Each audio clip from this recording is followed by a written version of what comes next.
Olá, nós vamos continuar conversando, vamos continuar falando sobre a economia do reino e a sua divina providência.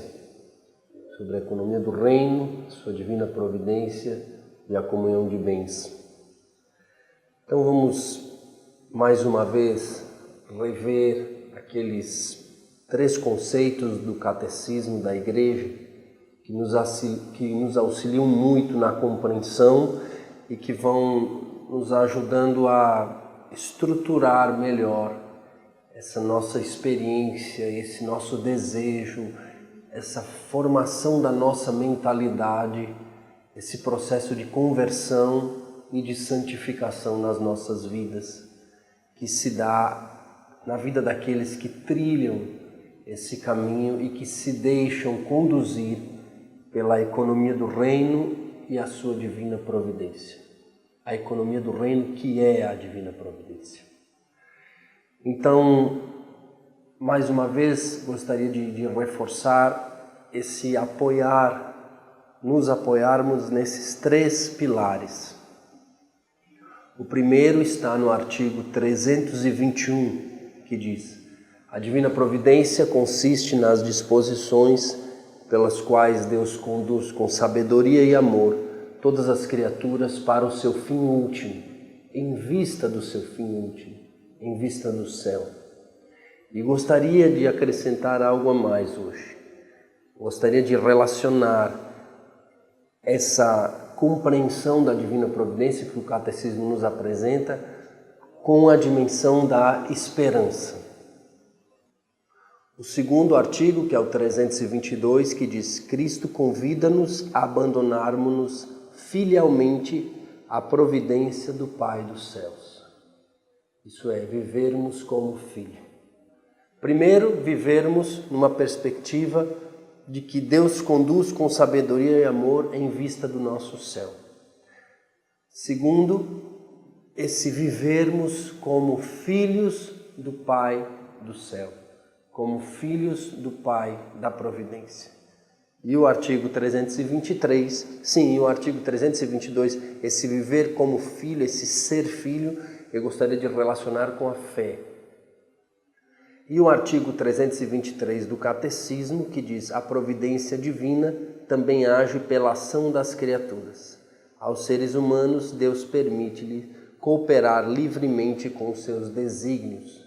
Isso é, o homem que é causa segunda, Deus que é causa primeira e o homem que é causa segunda. E nesse eu gostaria de relacionar com a caridade. Então vamos começar primeiramente pelo artigo 322 do Catecismo, que nos convida a viver como filhos, e vamos relacionar isso um pouco à fé. Vamos abrir a nossa Bíblia, vamos abrir a nossa palavra de Deus no Evangelho de Mateus 6, 25. Abram aí. Evangelho de Mateus 6, 25. Mateus 6, 25. Diz a palavra de Deus: por isso vos digo, não vos preocupeis com a vossa vida, quanto ao que haveis de comer, nem com o vosso corpo, quanto ao que haveis de vestir. Não é a vida mais que o alimento e o corpo mais do que a roupa? Olhai as aves do céu, não semeiam nem colhem, nem ajuntam em celeiros, e no entanto, vosso Pai Celeste as alimenta. Aqui a gente percebe que Jesus começa a apresentar essa figura do Pai. E começa a apresentar a figura do Pai em uma relação de alguém que cuida de nós. Alguém que se preocupa conosco. É como se ele fosse nos ensinando a transferirmos algo que é maior do que nós para o Pai do céu e a nos abandonarmos nessa relação com o Pai do céu. Jesus começa a nos dizer que existe algo que é maior do que nós, existe algo que nós não temos como dominar, existe algo que nós não temos como ter posse, existe algo que nós não conseguiremos ter o domínio, porque isso terá um efeito de idolatria. Aqueles que vivem nessa perspectiva de posse, de se preocupar excessivamente, de se entender como o único provedor da sua vida, de não se relacionar com a figura do Pai do céu, e que Jesus nos ensinou quando rezarmos, chamarmos Deus de Pai e pedirmos o pão nosso de cada dia. Quando eu vou rompendo com isso, eu acabo caindo na idolatria.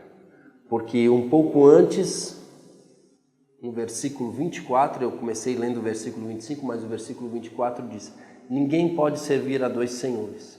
Com efeito, ou odiará um e amará o outro, ou se apegará ao primeiro e desprezará o segundo. Não podeis servir a Deus e ao dinheiro. E esse servir, ele tem uma característica, ele tem uma especificidade que está intimamente relacionada a essa preocupação ou esse abandonar-se. E tudo isso está integrado, porque nós não podemos só esperarmos.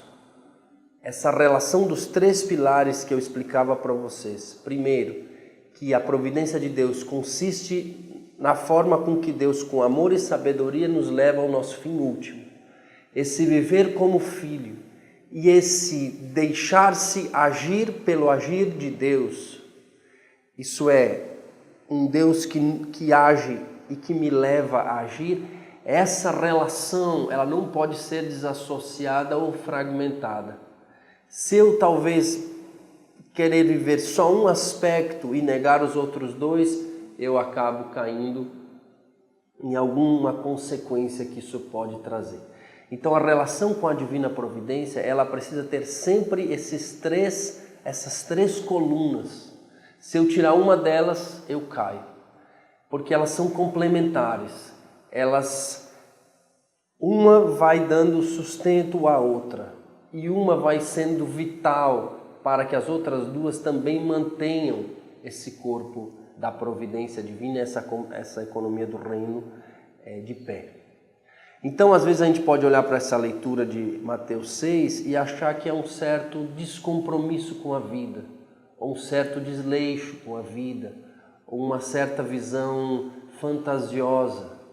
Mas isso relacionado com o movimento de que Deus me conduz com amor e sabedoria para um fim último, e isso relacionado a um Deus que age no meu agir, aí sim nós compreendemos e se esvazia toda a má interpretação dessa palavra. Jesus vai dizendo, Mateus 6, no final do versículo 26, e no entanto vosso Pai Celeste as alimenta. Ora, não valeis mais vós do que elas? Quem dentre vós, com suas preocupações, pode acrescentar um só côvado à duração da sua vida?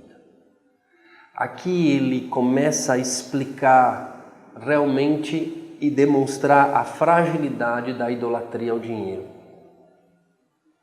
A fragilidade desse falso entendimento de que eu consigo, de que eu vou conseguir, de que eu tendo dinheiro, se eu tiver dinheiro, tudo se realiza na minha vida. Ou se eu tiver dinheiro, tudo se resolve na minha vida. Ou se eu tiver seguranças financeiras, eu não preciso me preocupar. Não é a segurança financeira que vai retirar a preocupação do meu coração. O que vai retirar a preocupação do meu coração é se eu viver convertido nessa lógica da economia do reino, da sua divina providência e da sua comunhão de bens. É essa perspectiva interior, é este Deus interior que é o próprio Deus. Só Ele pode me dar a paz, só Ele pode me tirar essa vã preocupação do coração, da mente, das decisões, sobre as pessoas, nas relações, na visão de mundo. E aí ele vai dizendo: e com a roupa, por que andais preocupados? Observais os lírios do campo, como crescem, não trabalham nem fiam. E no entanto eu vos asseguro que nem Salomão, em toda a sua glória, se vestiu como um deles. Ora, se Deus veste assim a erva do campo que existe hoje e amanhã será lançada ao forno, não fará Ele muito mais por vós, homens fracos na fé? É por isso que eu quis relacionar essa coluna da Divina Providência que nos convida a vivermos como filhos do nosso Pai do céu, à fé, à confiança, porque Jesus assim o fez. Ele vai condicionando toda essa relação de abandono à Divina Providência, toda essa relação de um abandono ao Pai das providências, ao Pai das misericórdias, ao Pai de amor. Ele vai condicionando e relacionando isso com a fé. E a dificuldade de viver isso está intimamente ligada à dificuldade de confiar em Deus. Quando nós temos dificuldade de mergulharmos na economia do reino, de esperarmos e vivermos na lógica da divina providência e aí partilharmos os nossos bens pela nossa comunhão de bens, quando nós encontramos dificuldade nisso, nós podemos constatar que temos uma séria dificuldade de confiar em Deus. É uma questão de fé. Por quê? Porque às vezes nós condicionamos o conteúdo da nossa fé a nós mesmos. Aquele conteúdo que talvez nós temos dentro de nós, que é um conteúdo marcado pela nossa história, marcado pela nossa educação, marcado pelas nossas feridas, marcada pelas feridas da história da nossa família, pela ferida da história das pessoas que nos educaram, pela ferida da história e do contexto histórico em que fomos formados. Então a nossa fé, às vezes, vai buscar o conteúdo que nós trazemos dentro de nós. Mas, na verdade, a nossa fé ela tem que estar em uma pessoa. A nossa fé ela está em Deus. A nossa fé está nele. É nele que nós devemos botar a nossa confiança. E é por isso que Jesus vai condicionando Por que Jesus começa falando da idolatria do dinheiro e depois ele vai explicando com uma linguagem de parábola, com uma linguagem poética, mas ele vai explicando e ele depois conclui que aquela idolatria de Mateus 6, 24, ela é explicada aqui quando ele, no versículo 30, fala que aquela idolatria é porque no fundo o homem não confia em Deus. E essa confiança, ela realmente ela foi ferida pelo pecado original. Porque no pecado original, quando o homem levianamente estende a mão e colhe o fruto da árvore, quando ele toma posse de algo que não lhe pertencia, quando ele retém para si algo que não lhe pertencia, morre aí a confiança em Deus, a confiança no seu Criador. E ele vai dizendo então: por isso, não andeis preocupados, dizendo: que iremos comer? Ou que iremos beber? Ou que iremos vestir? De fato, são os gentios que estão à procura de tudo isso. Isso é, de fato, são aqueles que não creem, que não conhecem, que não sabem que tem um Pai do céu. Estes sim, esses não têm de quem esperar. Esses não têm para quem pedir o pão nosso de cada dia. Então esses vivem preocupados. Mas nós que temos um Pai celeste, que compreendemos, porque todos somos filhos de Deus, mas que compreendemos que trilhamos o caminho da paz, que tivemos uma experiência na igreja, que conhecemos a palavra de Deus, nós que sabemos que temos um Pai no céu, nós precisamos compreender que vosso Pai Celeste sabe que tendes necessidade de todas essas coisas.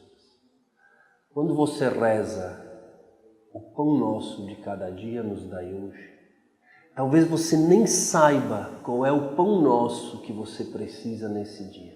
Mas, como diz Jesus, vosso Pai Celeste sabe que tendes necessidade de todas essas coisas.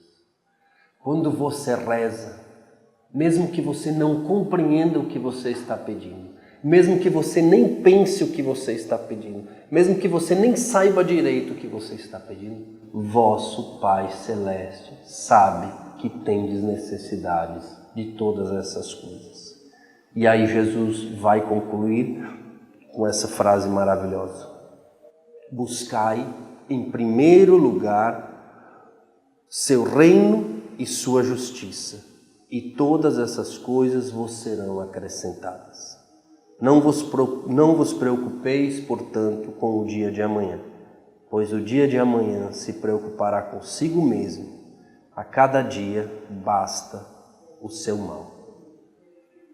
Essa compreensão de vivermos como filho, esse confiar no Pai das providências e esse buscar em primeiro lugar o reino dos céus e a sua justiça. Concretamente, existem muitas formas de vivermos isso, mas uma eu lhe apresento também e lhe esclareço também como uma das formas concretas, que em especial nós, que somos mergulhados no carisma Shalom, que trilhamos o caminho da paz, significa a economia do reino é a divina providência.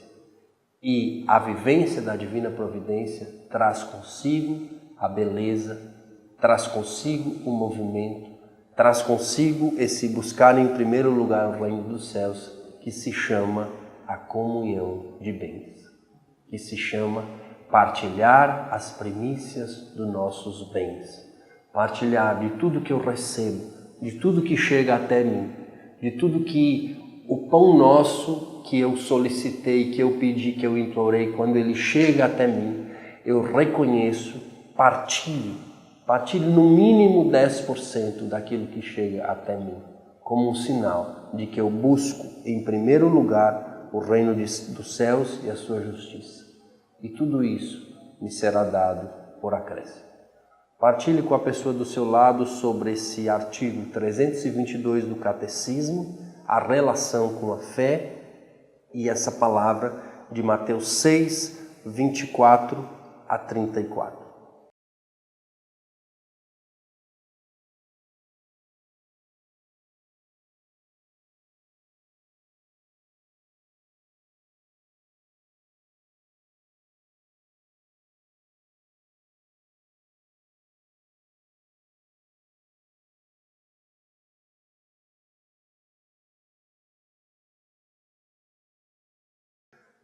O segundo aspecto que nós vamos tratar é o artigo 321, que diz: a divina providência consiste nas disposições pelas quais Deus conduz com sabedoria e amor todas as criaturas para o seu fim último.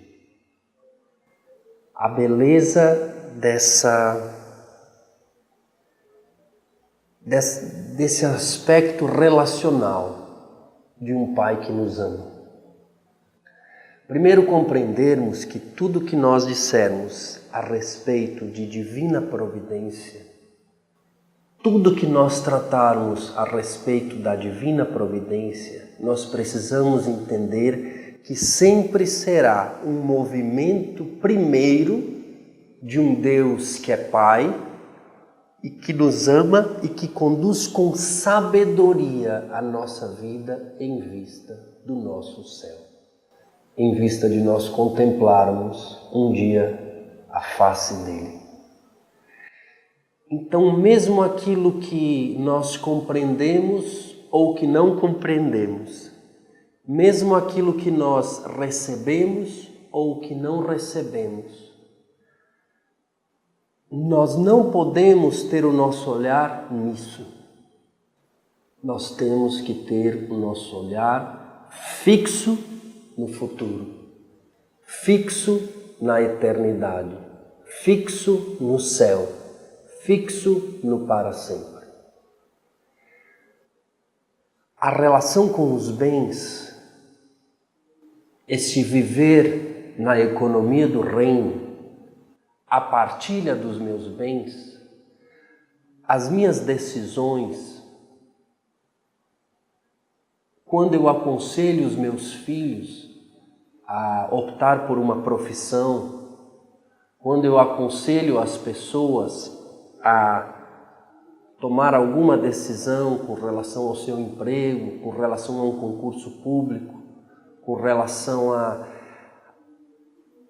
tudo que envolve a ter mais filhos, tudo que de uma certa forma eu vou levar em conta nesse discernimento, nessas decisões, nesses movimentos, quando eu vou levar em conta essa dimensão econômica, ou quando essa dimensão econômica ela pesa, se nós queremos viver na lógica da divina providência, nós precisamos ter um olhar de que nós temos um Pai que nos ama e que nos conduz com sabedoria em vista do nosso céu. E eu gostaria de relacionar isso com a esperança. Eu gostaria de relacionar um pouco esse artigo do Catecismo com a dimensão da esperança. E o que é a esperança?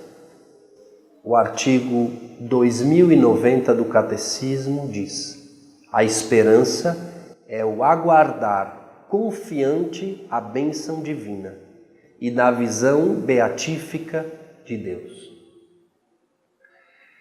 Às vezes nós condicionamos a nossa comunhão de bens, às vezes nós partilhamos e nós temos uma compreensão, isso é, a nossa esperança ela está apoiada numa compreensão e ela é real, que nós precisamos aguardar confiantes a bênção divina, mas nós temos a nossa compreensão de bênção divina. Então, por exemplo, eu acabo condicionando ou relacionando o meu movimento de comunhão de bens. Às vezes eu faço a minha comunhão de bens e eu já coloco a minha esperança em algo que para mim é importante. Por exemplo, eu faço a comunhão de bens esperando que as coisas melhorem. Eu faço a minha comunhão de bens esperando que eu vá ganhar mais. Eu faço a minha comunhão de bens esperando que aquela minha condição financeira mude. Tem coisas que cabem somente a Deus. É Ele que sabe, na sua sabedoria, o que é o melhor para mim e para você em vista do nosso fim último. Então essa bênção, ela virá. Mas saibamos que a plenitude dessa bênção se dá e se dará na visão beatífica de Deus. Nós não podemos querer, nós não temos como colaborar no desdobramento, no que diz respeito ao conteúdo dessa sabedoria de Deus. Nós não poderemos, em hipótese alguma, nós não temos como a sabedoria ela sai acabada das mãos de Deus. A sabedoria, a providência divina, ela sai em estado de caminhada. Porque é uma relação de Deus com o homem. Mas a sabedoria que vem do trono, como diz lá em Sabedorias 9, que vem do trono do céu, ela sai acabada, o conteúdo dela sai perfeito. E eu querer colocar as minhas mãos nesse conteúdo da sabedoria, eu querer colocar as minhas mãos na vontade de Deus, naquilo que é o melhor para mim, eu acabo maculando, eu acabo manchando, eu acabo repetindo o pecado original. Lá no paraíso, Deus deixou claro qual era o limite intransponível do homem. E Ele deixou claro tudo que era bom ao homem e deixou claro a única coisa que não seria boa ao homem. E o homem, ele se deixa, ele ouviu a voz do demônio e a voz do demônio ressoou de uma certa forma, já tocando e já fazendo com que o homem começasse a despertar para o ter o poder e o prazer. E na sua liberdade, ele tenta mudar os planos de Deus. Na sua liberdade, ele tenta mudar o conteúdo dessa sabedoria. Por isso a providência divina, ela é também viver na ótica da providência divina, viver nesse caminho da providência divina, fazer a nossa comunhão de bens, vivermos na economia do reino, exige de nós uma dose de, para vivermos essa esperança, nós precisamos ter esse coração de criança. Nós precisamos realmente, aos olhos do mundo, o que o mundo desprezaria, o mundo despreza alguém que crê no céu. O mundo despreza alguém que não quer entesourar nessa terra. O mundo despreza alguém que não quer seguranças futuras. É ir como criança na contramão do mundo. Por que como criança? Porque nós só conseguiremos ir na contramão do mundo se nós corrermos para os braços do Pai e permanecermos nos braços dele. Nós não temos nem vigor, nem força, nem inteligência, nem a nossa carne por nós mesmos, nós não conseguiremos ir contra a corrente desse mundo. Porque essa corrente, ela atinge direto as nossas concupiscências do ter, do poder e do prazer.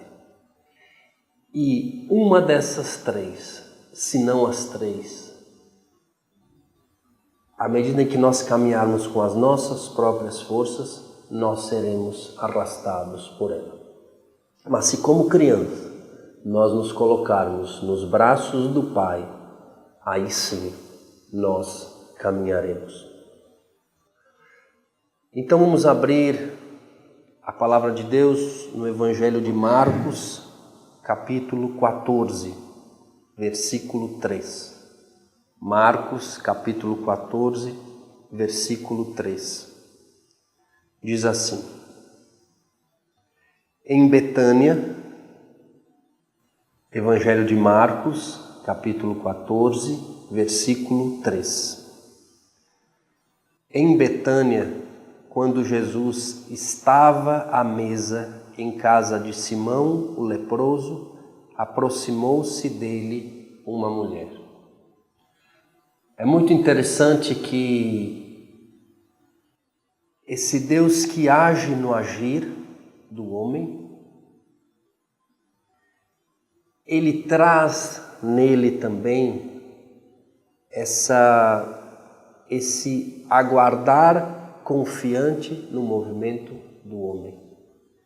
E por isso, em vários momentos da palavra de Deus, quando o homem vem ofertar os seus bens, quando o homem vem apresentar a Deus os seus bens, se apresenta essa figura parada de Deus que espera a chegada do homem.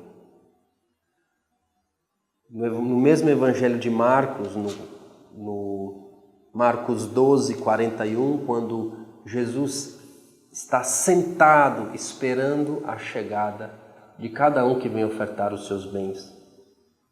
E aqui nós vimos a figura de Jesus, que está sentado à mesa, como se ele estivesse esperando a chegada dessa mulher, sabendo, ou então na multiplicação dos pães, quando ele está parado com os seus discípulos, esperando a chegada do menino. E Jesus agradece ao Pai, porque o Pai é aquele que age no agir. Aproximou-se dele uma mulher. Vejam bem o que é que essa mulher trouxe. Ela trouxe um frasco de alabastro cheio de perfume de nardo puro, caríssimo. Vejam a riqueza de detalhes da oferta dessa mulher. Todas as vezes que você traz a sua comunhão de bens, todas as vezes que você partilha a sua comunhão de bens, nós poderíamos narrá-la assim. Um frasco, a sua comunhão de bens vem em um frasco de alabastro, a sua comunhão de bens o enche, e a sua comunhão de bens é um perfume de nardo puro, caríssimo. Essa riqueza de detalhes, essa riqueza de características, porque para Deus não é simplesmente alguns reais ou alguns valores que você partilha. Deus relaciona, porque Ele lhe moveu a partilhar. Ele relaciona a sua partilha a você e relaciona a sua partilha a Ele. Por isso não se trata de uma relação comercial ou de uma relação financeira. Se trata de uma relação pessoal e de uma relação de uma compreensão de valor e uma compreensão de quem é o grande valor da minha vida. A partilha de bens, ela vai destronando o dinheiro do altar do meu coração e vai colocando Deus no altar do meu coração. Por isso, para Deus, é tão cara a sua comunhão de bens. É tão importante, tem um valor que nós não compreendemos. Porque não se trata de um recurso que Deus não precisa. Ele criou, Ele é capaz de criar tudo sem precisar de nós. Ele age também, Ele é capaz de agir sem o nosso agir. Mas, como o desejo dEle está intimamente relacionado ao nosso fim último, como o desejo dEle está intimamente ligado a essa relação de vivermos como filho, dEle ser o nosso Deus e nós sermos o seu povo. Então, por isso, Ele vai conduzindo com amor e com sabedoria os nossos movimentos de partilha e aquilo também que nós precisamos para viver. Trazendo um frasco de alabastro cheio de perfume de nardo puro, caríssimo. E o que ela faz? Quebrando o frasco, derramou sobre a cabeça. Esse quebrar o frasco traz duas características. Vamos imaginar literalmente esse frasco de alabastro. Se esse perfume era de nardo puro, caríssimo, certamente esse frasco de alabastro teria na saída dele um conta-gota extremamente perfeito. Porque ninguém colocaria um líquido tão precioso num recipiente, num frasco, que pudesse bater e derramar como essa água. Se eu bater nesse copo por descuido, ela vai derramar toda e vai ser lamentável, mas essa água tem um valor.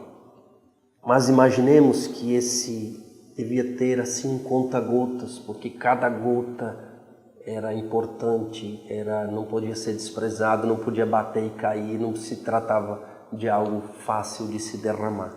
E o que é que ela faz? Ela quebra o frasco. Por quê? para que ele se derrame abundantemente, isso é, não fique nada dentro dele, nem uma gota, que tudo saia e que tudo saia apressadamente. Ela quebra o frasco e derrama sobre a cabeça de Jesus, para que a oferta dela, para que a partilha dela, para aquilo que ela está entregando, seja total e seja rápido. É interessante que a esperança, esse ter um olhar voltado para o céu, esse ter um olhar voltado para a eternidade, ele dá pressa à nossa vida. É por isso que é bonito aqueles irmãos que, quando recebem o seu salário, ou quando recebem os seus bens, ou quando recebem algum valor, sejam jovens, as nossas crianças também precisamos educá-las e formá-las nessa perspectiva. É muito bonito aqueles irmãos que logo que recebem, o primeiro movimento que vem ao coração, isso é, pensamento e ação, é o movimento da partilha dos bens, é o movimento da comunhão de bens, no caso nós que trilhamos o caminho da paz. É uma relação filial, teológica, religiosa, que parece boba, parece simples, mas ela tem um valor, ela tem uma eficácia santificante. Ela tem uma força evangelizadora, ela tem uma potência na igreja, no carisma, na humanidade, impressionantes. Impressionantes. É por isso que tem tantas passagens bíblicas que falam dessa belíssima relação do homem através dos seus bens com Deus. E ela faz isso.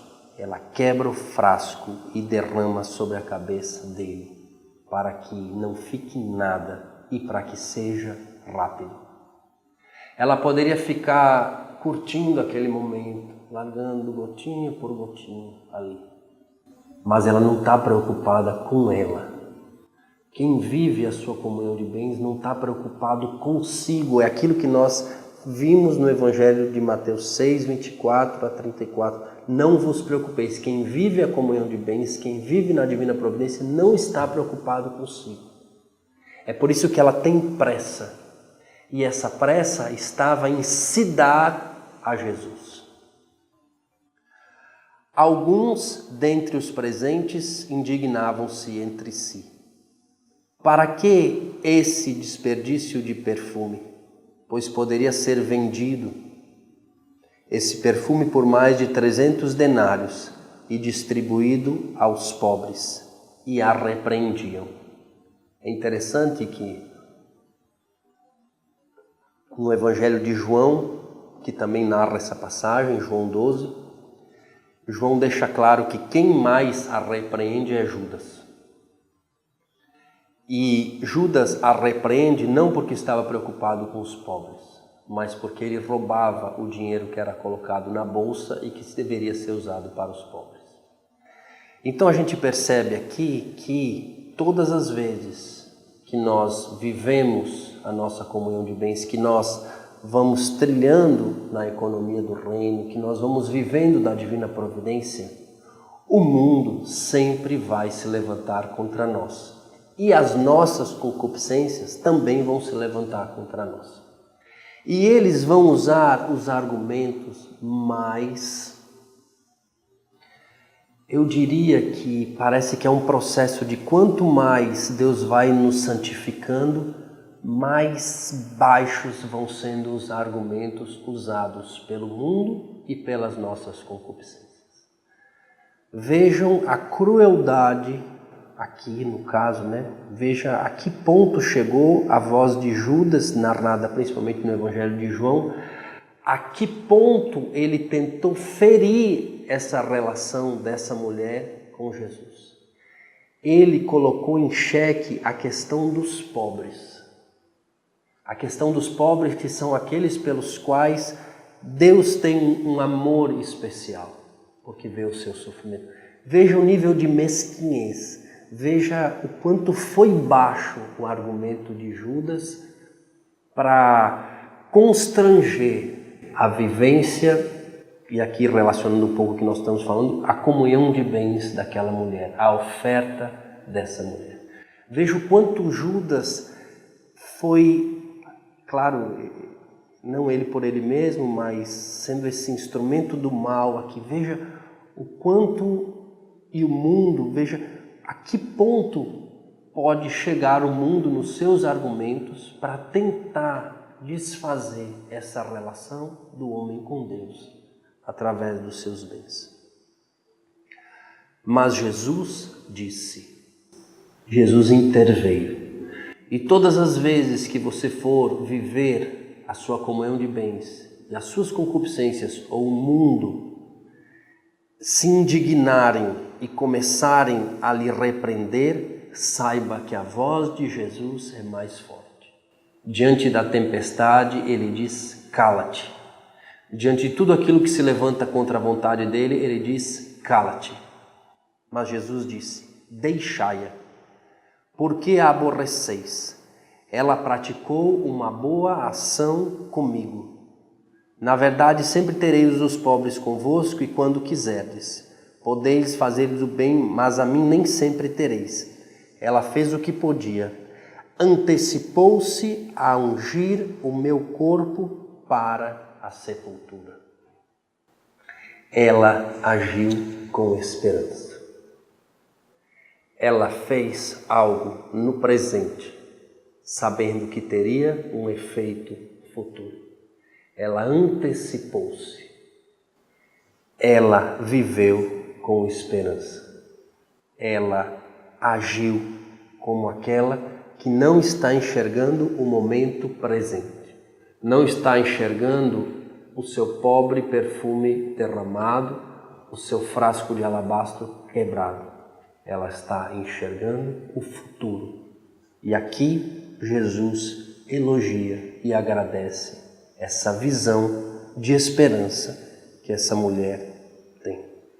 Então partilhe com a pessoa do seu lado esse artigo do Catecismo que fala, o artigo 321, que fala da divina providência e que nós relacionamos com a esperança e com essa passagem de Marcos 14, 3 a 8.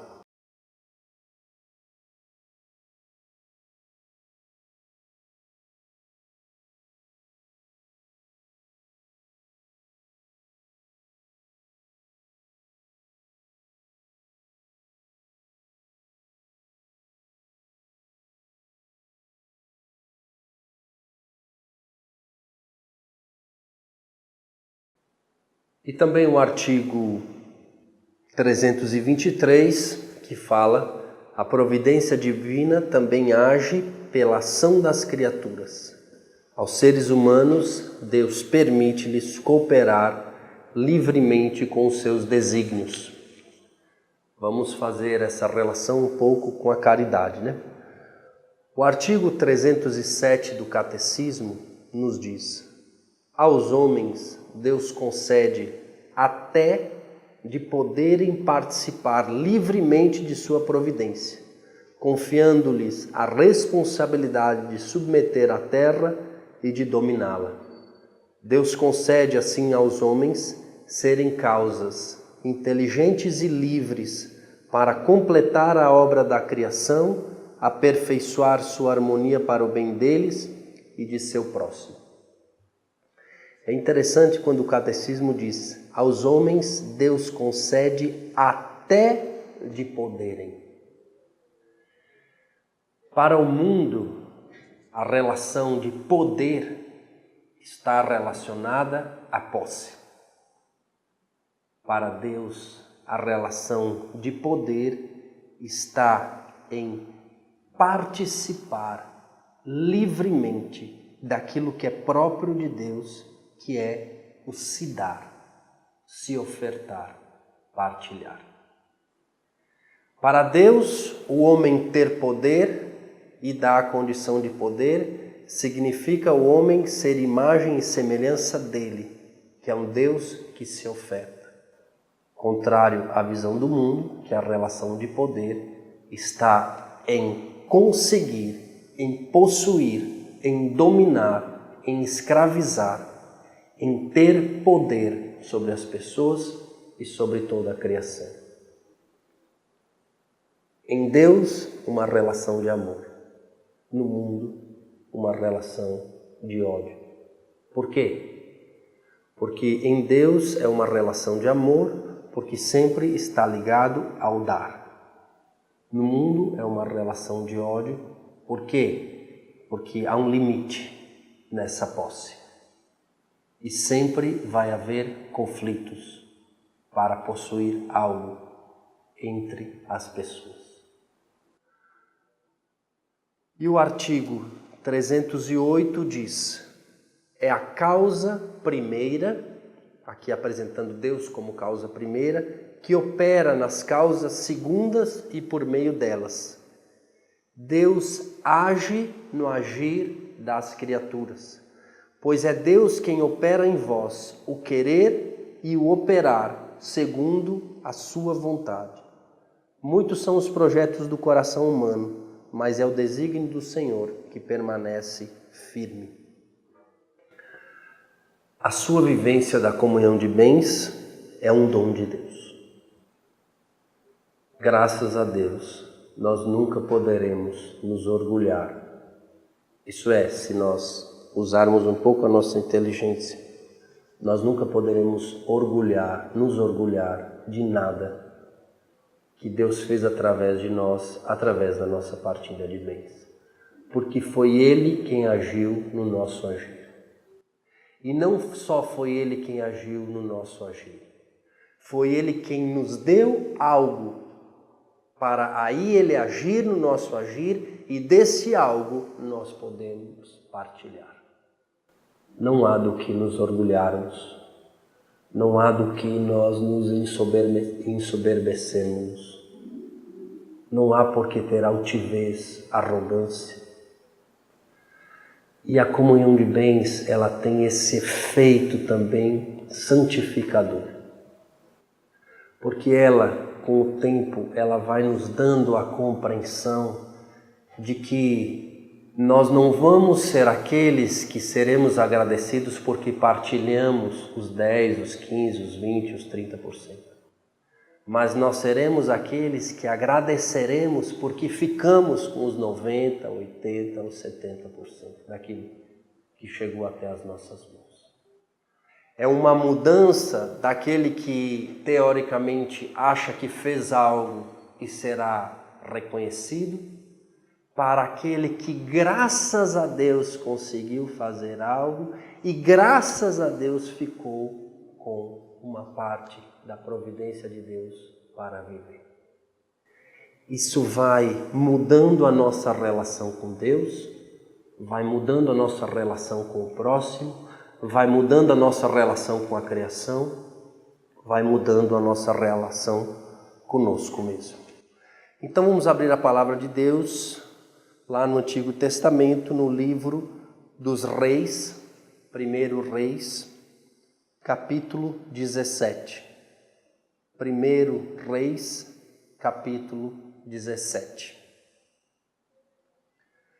Essa palavra o contexto histórico dela, nesse momento, o rei de Israel, o rei aqui dessa palavra, né? É o rei Acabe. 1 Reis, capítulo 17. E esse rei Acabe, se nós lermos um pouquinho antes, no final do capítulo 16, vai dizer que ele fez mal aos olhos de Deus mais do que todos os seus antecessores. Diz assim, mais do que todos os reis, ele cometeu tantos pecados e ele irritou tanto a Deus mais do que todos os reis que os precederam.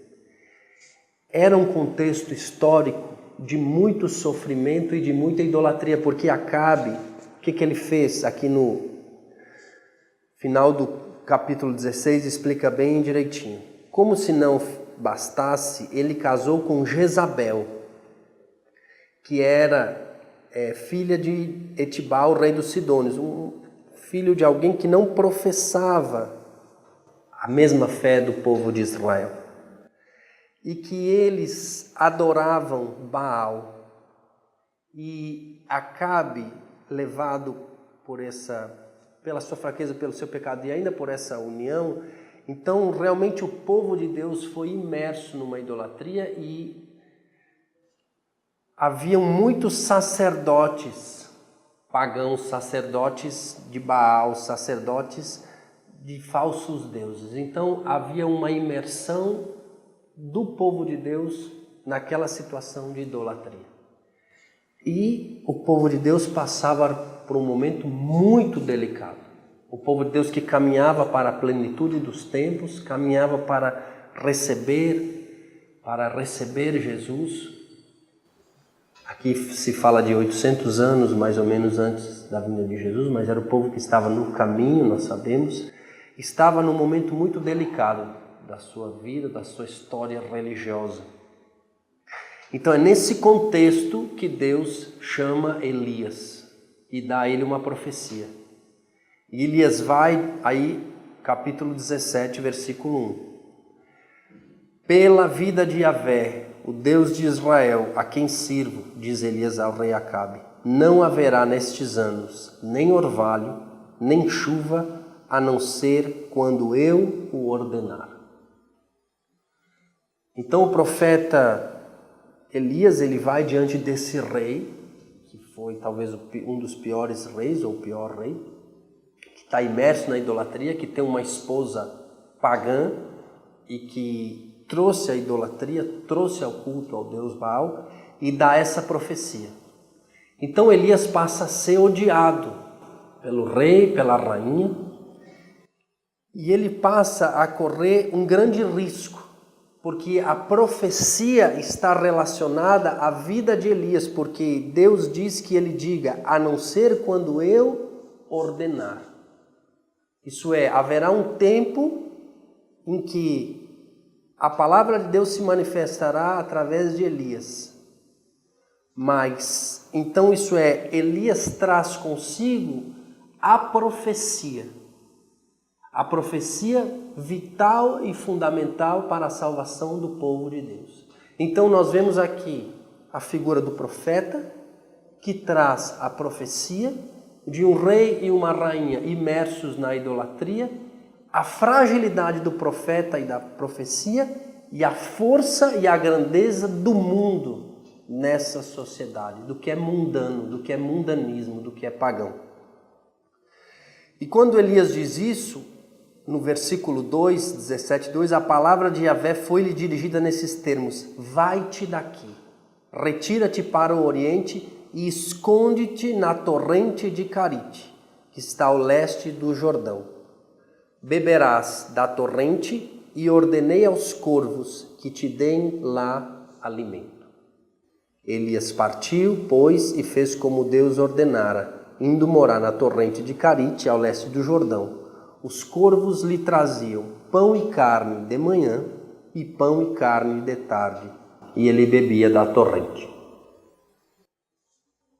Então aqui nós percebemos a figura do profeta e da profecia, a fragilidade dele, Deus que o manda partir e diz a ele que a providência dele irá se manifestar através dos corvos que vão trazer pão e carne de manhã, pão e carne de tarde, e ele vai beber da água, da torrente da água, daquele riozinho, daquele córrego que existia lá.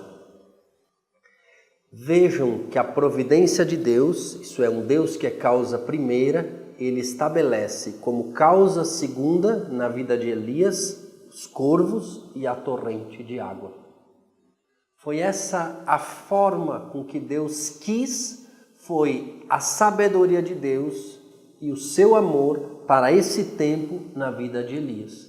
E essa foi a forma que se deu. Você pode na sua vida identificar que você, em alguns momentos, Deus foi cuidando de você dessa forma. Em outros momentos, Deus foi cuidando de outra forma.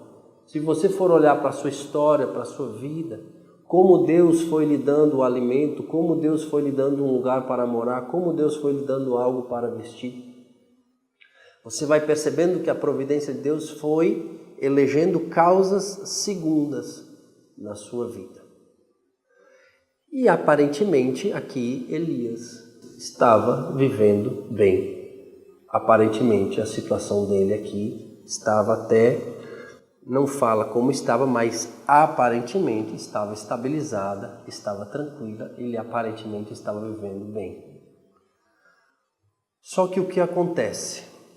A palavra de Deus continua. Depois de certo tempo, a torrente secou.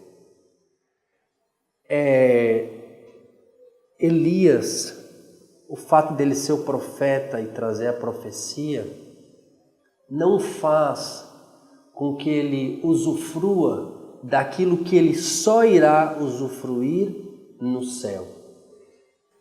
Meus irmãos, só existirá uma estabilidade no céu. Essa estabilidade que nós procuramos, essa segurança que nós procuramos, nós só a encontraremos no céu. Nessa vida, a felicidade consiste em aceitar e lidar bem com a verdade do pão nosso de cada dia. Só isso pode nos fazer felizes na relação nos bens. Achar que eu tenho uma estabilidade, achar que eu tenho uma segurança, achar que eu estou seguro, esse achar é extremamente superficial e frágil. Não vai lhe dar a convicção profunda, não vai lhe trazer a paz. A paz só se dará na sua vida quando você compreender que você vive como filho de um Pai que lhe ama e lhe conduz com sabedoria em vista do seu céu e que age no seu agir. É isso que lhe dará a paz. Depois de certo tempo, a torrente secou. Até mesmo a providência que Deus tinha dado para aquele tempo, aquela forma, aquela sabedoria, aquele desígnio, naquele momento, cessou. Porque não chovia mais na terra. Então a palavra de Yahvé foi dirigida nesses termos: levanta-te e vai para Sarepta. É diferente que quando Deus fala com Elias a primeira vez, aqui no versículo 2, ele diz: vai-te daqui, retira-te e esconde-te. É um movimento bem imperativo, bem violento. Aqui, como vai mudar a lógica da providência divina, como a forma, a sabedoria com que Deus vai cuidar de Elias vai mudar, a gente percebe também um diálogo mais maduro e mais delicado. Um diálogo que vai demonstrando, vai amadurecendo a fé de Elias. Porque veja a mudança da causa segunda. Levanta-te e vai a Sarepta, que pertence a Sidônia, e lá habitarás. Eis que ordenei lá. Veja que Deus disse que ele ordenou lá a uma viúva. Ele disse para Elias: eu ordenei lá a uma viúva que te dê o sustento. A figura da viúva, quem era a viúva naquele tempo? Era a figura mais frágil que existia. Por quê? Porque era alguém que precisava ser sustentada.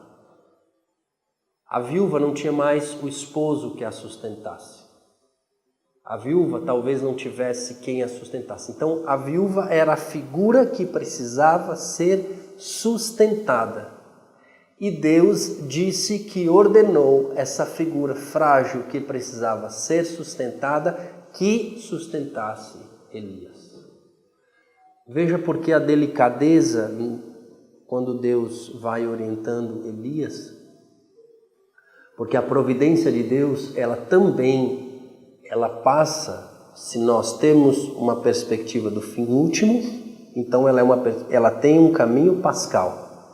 E todo o caminho pascal é um caminho de paixão, morte e ressurreição. Então, a economia do reino, a divina providência e a sua comunhão de bens tem um caminho pascal de paixão, morte e ressurreição. Tem um caminho de cruz e ressurreição. Porque é um caminho santificante. Não se trata de sobrevivência. Aqui, se tratasse só de sobrevivência, Deus continuaria sustentando Elias com os corvos trazendo pão e carne de manhã, pão e carne à tarde, e deixaria a torrente continuar com água. Mas porque não se tratava aqui de só fazer sobreviver o profeta e a profecia, mas se tratava, como se trata nas nossas vidas, de um processo de santificação de Elias.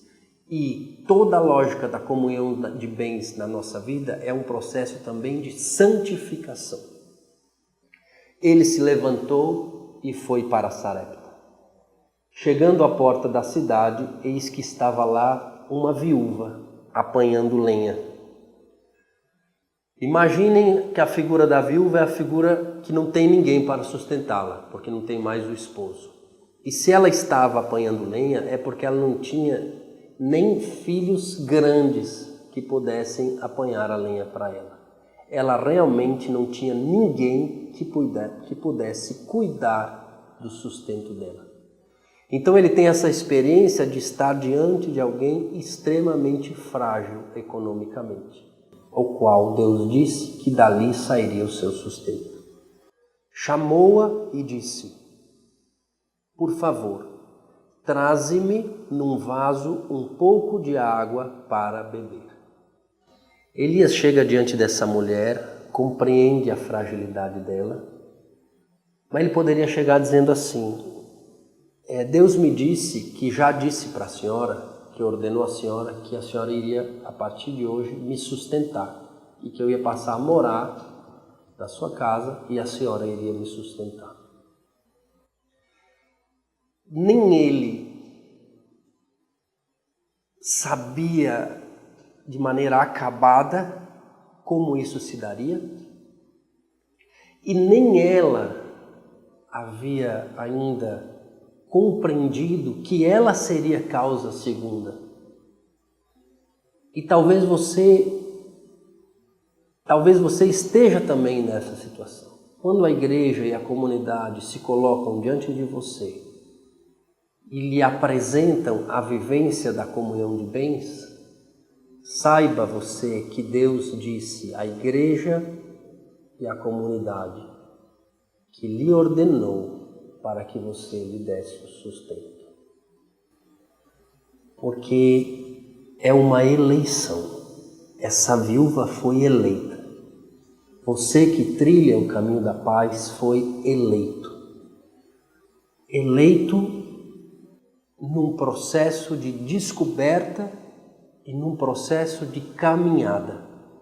Porque não sai acabado das mãos de Deus, mas sai um processo de caminhada. Quando ela já estava indo buscar a água, ele gritou: traze-me também um pedaço de pão na tua mão. Veja que ele vai também aos poucos dizendo a ela. Ele primeiro começa pedindo um pouco de água. Certamente ele viu, talvez, que tivesse condições dela dar. Quando ela estava longe, ele também, certamente um pouco constrangido, ele grita. Ele grita porque ela está distante. Isso é o anúncio da profecia, coisa que ele não teve medo de dizer para o rei Acabe o que ia acontecer face a face. Diante dessa viúva, a gente percebe um profeta um pouco constrangido no anúncio também da profecia, porque Deus disse a ele que ela o sustentaria. Anunciar essa dimensão é constrangedor. Falar de partilha de bens é algo constrangedor. Por isso nós, pastores, nós, acompanhadores, temos tanta dificuldade de tocar nesse assunto. porque é constrangedor, porque toca na carne, porque nós sempre achamos que as pessoas vão achar que nós estamos com segundas intenções. É difícil, mas é, como diz a palavra de Deus, vital para o profeta, para a profecia, para a santificação do povo de Deus e para o cumprimento do desígnio de Deus, daqueles que foram eleitos para viverem a economia do reino. Respondeu ela: pela vida de Yahvé teu Deus, não tenho pão cozido, tenho apenas um punhado de farinha numa vasilha e um pouco de azeite na jarra. Estou ajuntando uns gravetos, vou preparar esse resto para mim e meu filho, nós o comeremos e depois esperaremos a morte. Veja a quem Deus confiou o sustento do profeta e da profecia. Por quê? Porque Deus não estava só preocupado com o profeta e a sua santificação, a formação da sua fé e tudo aquilo que ele tinha, nem com a profecia. Deus, quando enviou Elias para essa mulher, ele estava primeiramente preocupado com essa mulher. A comunhão de bens que Deus humildemente lhe convida e lhe move a fazer, não é uma primeira preocupação com o que será feito dela, mas ela sempre será uma primeira preocupação com você. Deus poderia dar à igreja e à comunidade Shalom outras formas que não fosse a partilha do seu povo para o sustento. Mas Deus quer a partilha do seu povo. Deus quer a oferta do seu povo.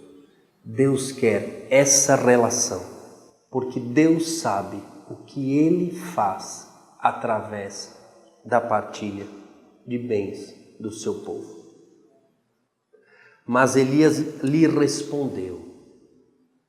Geralmente, a resposta de Jesus a quando o homem fraqueja na fé, geralmente é: não tenhas medo, não temas.